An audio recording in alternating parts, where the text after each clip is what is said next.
Hello everyone. हाँ जी, आज हम यूनिट स्टार्ट करते हैं। यूनिट नंबर 3,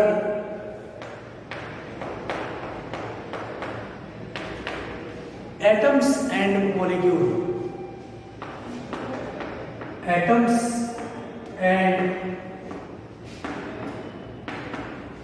मॉलिक्यूल बहुत ज़्यादा इम्पोर्टेंट हमारी यूनिट होगी, जिससे हमारी जो साइंस है या फिर केमिस्ट्री है उसके जो बेसिक्स होते हैं वो इस यूनिट में छिपे होंगे। ठीक है, इस यूनिट में लाई करते हैं। तो सबसे पहले हम इंट्रोड्यूस इसको करते हैं एटम्स और मॉलिक्यूल को, कि एटम्स होते क्या हैं। हमारे एक इंडियन फिलोसफर हुए हैं महर्षि कैनेड, सबसे पहले तो जिन्होंने इनकी परिभाषा दी थी, इनको डिफाइन किया था। महर्षि कैनेड ने क्या बोला कि जो हमारे पास मैटर होते हैं, जिसको हम पदार्थ बोलते हैं, उनको हम डिवाइड करते हैं, ठीक है, और अल्टीमेटली एक स्टेज ऐसी आ जाती है कि जो पार्टिकल्स बने हैं डिवाइड करने के बाद वो फर्दर डिवाइड नहीं होते।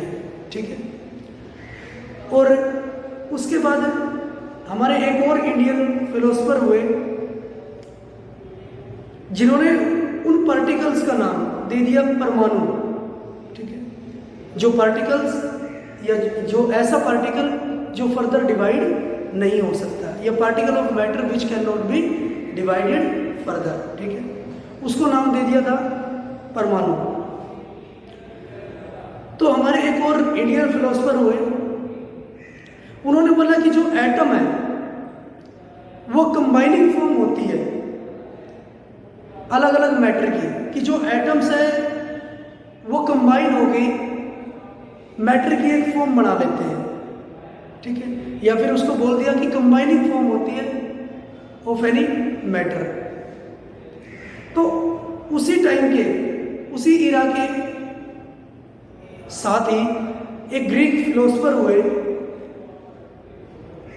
डेमोक्रिटस, उन्होंने फिर मैटर को डिफाइन किया।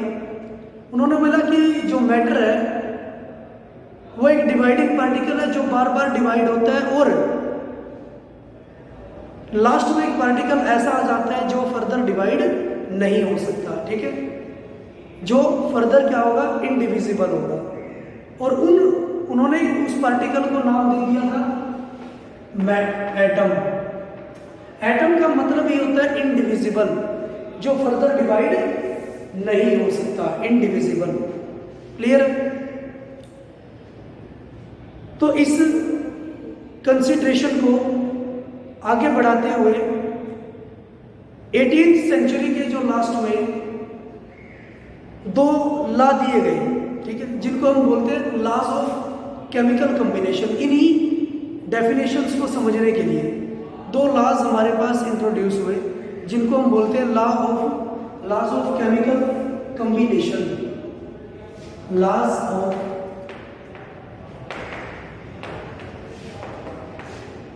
Chemical combination.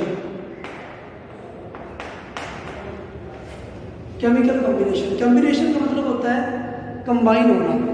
ठीक है, केमिकल्स का कंबाइन होना। ठीक है, इसमें सबसे पहले हम करेंगे law of conservation of mass. Law of conservation of mass. Law of conservation of mass क्या बोलता है कि जो मास होता है किसी भी केमिकल रिएक्शन के ड्यूरिंग, ना तो हम उसको क्रिएट कर सकते हैं और ना ही डिस्ट्रॉय कर सकते हैं। ठीक है, मास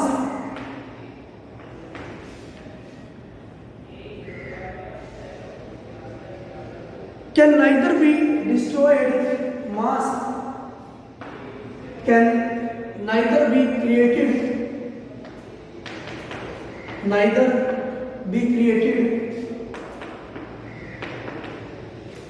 nor be destroyed, nor be destroyed during a chemical reaction. During a chemical reaction. कि जब भी मेरे पास कोई केमिकल रिएक्शन होती है तो उस दौरान मैं ना तो मास को डिस्ट्रॉय कर सकता हूं और ना ही मास को क्रिएट कर सकता हूं। ठीक है, ये क्या बोलते हैं, mass neither be destroyed nor be created during a chemical reaction. ठीक है, अगर मैं एग्जांपल के साथ इसको समझूं तो मान लो मैंने एक बीकर ले लिया है, ठीक है, एक बर्तन ले लिया, वैसा ले लिया है, एक कंटेनर बोल सकते हैं। मैंने एक कंटेनर ले लिया जिसमें मैंने 10 ग्राम ले लिया है। इसमें मैंने CuSO4 सॉल्यूशन, कॉपर सल्फेट में जिसको बोलता हूं, कॉपर सल्फेट, या बोल सकता हूं 10 ml मैंने कॉपर सल्फेट सॉल्यूशन ले लिया है। फिर मैंने इसमें एक टेस्ट ट्यूब रख दी, टेस्ट ट्यूब रख दी है। ठीक है, टेस्ट ट्यूब क्या होती है, एक सिलेंड्रिकल ट्यूब होती है जिसमें मैं किसी भी लिक्विड को पुट कर सकता हूं। मैंने एक टेस्ट ट्यूब रख दी और वो उस टेस्ट ट्यूब में मैंने रख दिया है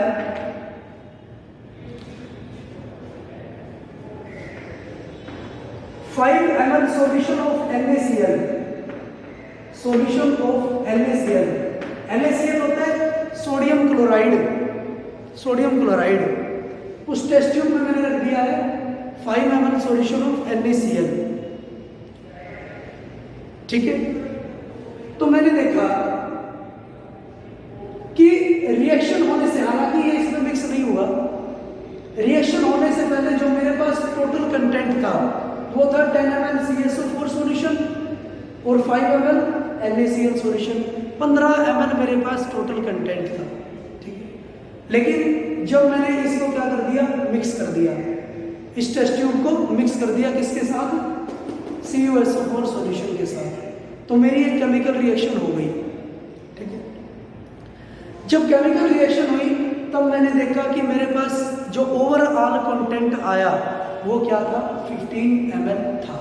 ठीक है, जब रिएक्शन नहीं हुई तब भी मेरे पास टोटल क्या था, 15 ml, क्योंकि 10 ml मेरे पास CuSO4 सॉल्यूशन था और 5 ml NaCl। अब मैंने मिक्स कर दिया, तो जो भी मेरे पास प्रोडक्ट बना, जो भी मेरे पास मिक्सचर बना, जो भी मेरे पास सॉल्यूशन बना, वो टोटल क्या बना, 15 ml बना। तो इससे मैं देख सकता हूं कि जो रिएक्शन, जो एक केमिकल रिएक्शन है, कि एक केमिकल रिएक्शन है, उसमें जो रिएक्टेंट है मीन्स जब मैंने इनको नहीं मिलाया था उसको मैं बोलता हूँ रिएक्टेंट। उसका मास भी उतना ही रहता है जितना कि प्रोडक्ट का मास रहता है जब मैंने मिला दिया है इसको। ठीक है, मिलाने के बाद जो प्रोडक्ट बनता है उसका भी जो कंटेंट है उसकी भी अमाउंट उतनी ही बनेगी 15 ml, और मिलाने से पहले जो रिएक्टेंट है उसकी भी टोटल अमाउंट क्या बनेगी, 15 ml। ठीक है, तो मैं बोल सकता हूँ कि मास जो होगा वो कंजर्व रहेगा, वो सेव रहेगा। ठीक है, law of conservation of mass. फिर बात करता है law of constant proportion. Second law उसने दिया law of constant proportion. Law of constant proportion. Proportion होता है रेशो। ठीक है, कांस्टेंट मीन्स फिक्स रेशो। हाँ जी, वो बोलते हैं it states that in a chemical substance the elements are always present in definite proportion by mass. It states that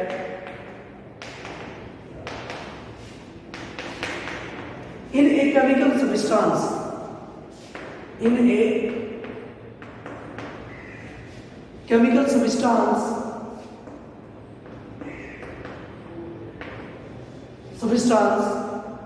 the elements are present, the elements are present in fixed proportion, in definite proportion, fix भी लिख सकते हैं हम, definite proportion, definite proportion by mass, by mass. Clear है कि कोई भी chemical substance है उसमें जो एलिमेंट प्रेजेंट होते हैं वो फिक्स अमाउंट में प्रेजेंट होते हैं। जैसे एग्जांपल ले लेते हैं, वाटर है मेरे पास H2O, यहां पर हाइड्रोजन प्रेजेंट है और ऑक्सीजन प्रेजेंट है, तो जो हाइड्रोजन और ऑक्सीजन की जो अमाउंट है वो क्या होगी, फिक्स होगी। ठीक है, यहां पर हाइड्रोजन और ऑक्सीजन प्रेजेंट होगा 2:16 में, ठीक है, या फिर लिख सकते हैं 1:8 की फॉर्म में प्रेजेंट होगा। क्लियर है, अगर 1 ग्राम हाइड्रोजन है तो 8 ग्राम क्या होगा, ऑक्सीजन होगा। ठीक है, तो ये फिक्स होती है, हम ऐसा नहीं बोल सकते कि 1:4 में प्रेजेंट होगा। अगर 1 ग्राम हाइड्रोजन लेते हैं और 4 ग्राम ऑक्सीजन ले लेते हो तो वाटर बन जाता है, नहीं।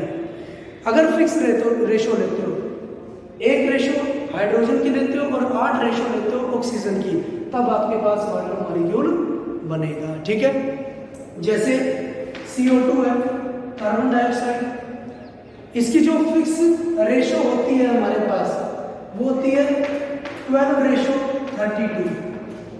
ठीक है, अगर कार्बन और ऑक्सीजन 12:32 की फॉर्म में प्रेजेंट होता है तब हमारे पास कार्बन डाइऑक्साइड गैस बनती है। जैसे अमोनिया है NH3, अमोनिया NH3,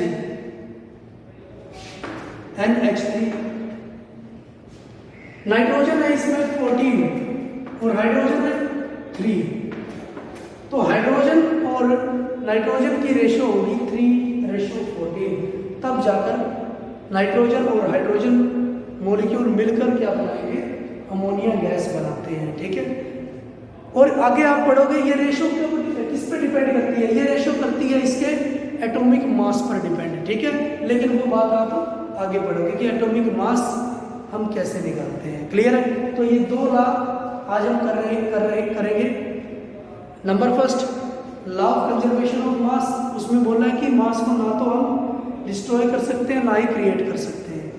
नेक्स्ट इसमें बोला लॉ ऑफ कांस्टेंट प्रोपोर्शन, कि कोई भी केमिकल सब्सटेंस है उसमें जो एलिमेंट प्रेजेंट होते हैं वो फिक्स रेशो में प्रेजेंट होते हैं, उनकी जो मास की जो रेशो है वो फिक्स होगी। जैसे वाटर में 1:8 होगा, अमोनिया में 14:3 होगा, CO2 में, कार्बन डाइऑक्साइड में कार्बन और ऑक्सीजन की रेशो होगी 12:32। क्लियर है, तो आज के लिए इतना ही। Thank you for